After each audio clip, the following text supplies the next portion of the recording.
In a lot of ways, I feel like today has been the culmination of the trip. Like everything has been building up to this, even though the trip isn't over yet. But today we went to the Potala in the morning, and that's what I've been looking forward to for years now. It was pretty amazing. We drove up sort of the back entrance of it and started kind of from the top and maybe worked our way down. We got to go into the holiest shrine in the entire Potala. That was a very interesting room because most of the Potala actually was built later for the 5th Dalai Lama in the 17th century. So it was nice to see the original structure and then kind of go around and see some of the rest that was built.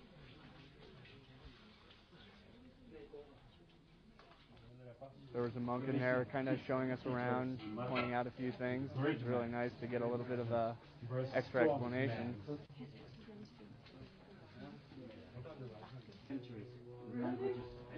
And then when we came out, actually one of the security guards started showing us around the whole place.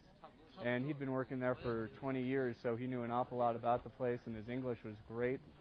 Really helped us out. He pointed out a lot of things that I don't think I would have understood, especially with some of the paintings. He pointed out what the meaning was, what the story was behind it.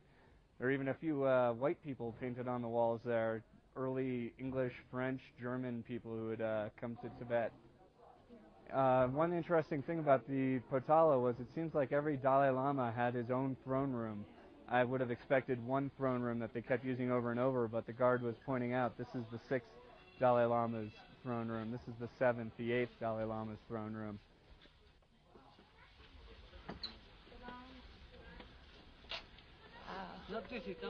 Sun's out.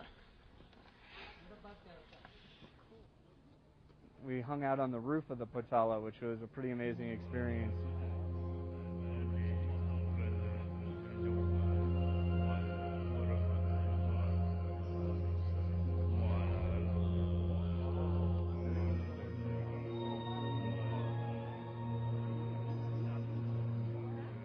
The views from there, just looking out over Lhasa, which is way bigger than I ever would have expected. It's huge. It's a really big city.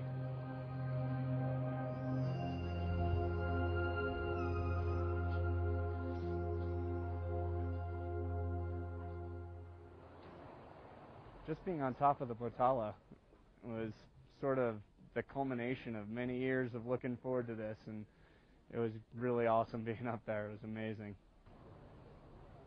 Potala is actually structured with a white palace and a red palace, and the red palace is kind of more of the religious side of the building. The white palace is more of the political side of the building. One of the cooler parts of the white palace was seeing where the 13th and 14th Dalai Lamas used to live and pray. I couldn't even imagine some of the changes that they saw outside the windows while they were there. So it was really amazing to see some of their private rooms and chambers and some of their clothing and articles that were left behind when the 14th Dalai Lama left.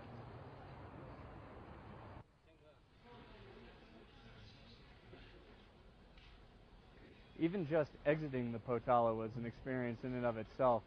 There's a giant ramp of stairs that snakes its way down the front side.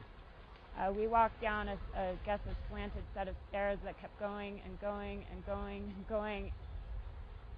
And as I was working my way down the stairs, I kept looking up back at it, and it just seemed to grow every time I looked back up.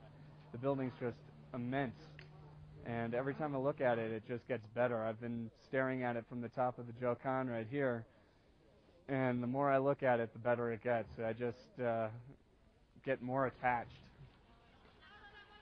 The structure of the Potala itself is absolutely overwhelming. You can stand next to it and have a sore neck from trying to look up and up and up, and I tried to get some pictures that convey the magnitude of the building, and I'm pretty sure they failed. Another part that was interesting was at the bottom of the Potala there were slave quarters, and I had no idea that there had been slaves, and it was kind of a really self-contained world of the Potala with slaves and different things going on near the base. So I thought it was a really good history lesson while I was there as well.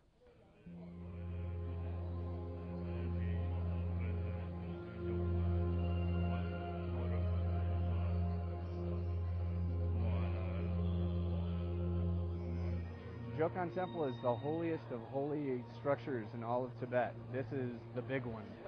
This is where everybody wants to come, and it's pretty amazing. Just when you think you can't go into another room and look at another 1,000 statues, you walk in here and it's amazing all over again.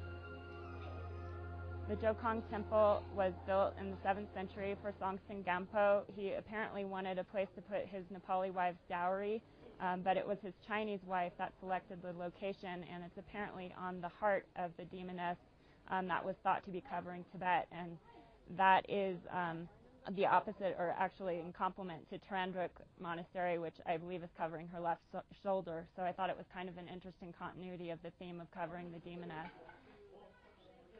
The inside was beautiful. It's just so old.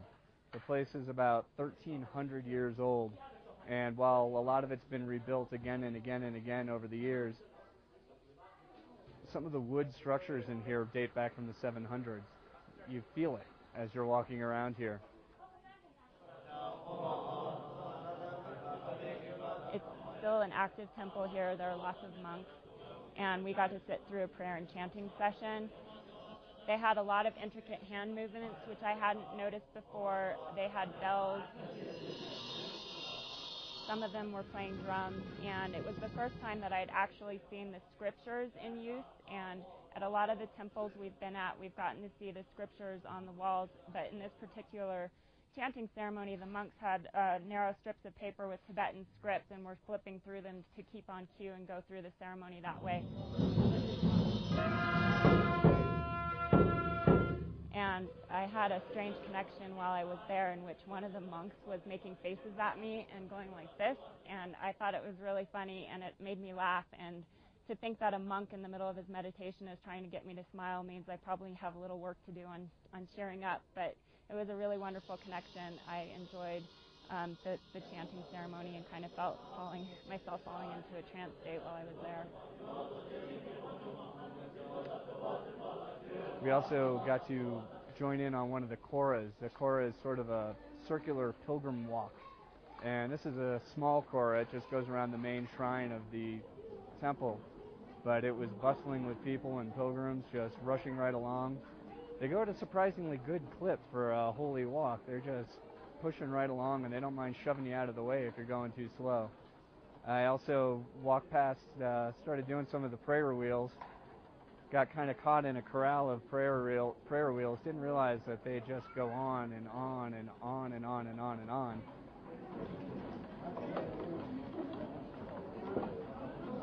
My arm's hurting. It's a lot of work. You got to really mean it to go through the entire thing. But I guess I got some good karma out of it, so it was definitely worth it.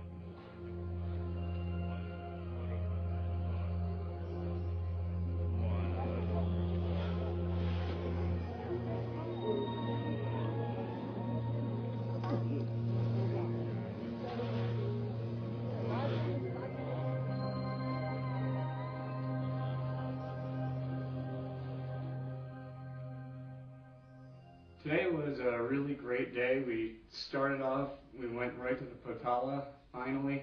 So excited to get there. Been looking forward to seeing it for so long, and it did not disappoint. It was an amazing sight from a distance, and then when we got right up on it, it was just that much more interesting, and just having it towering over us.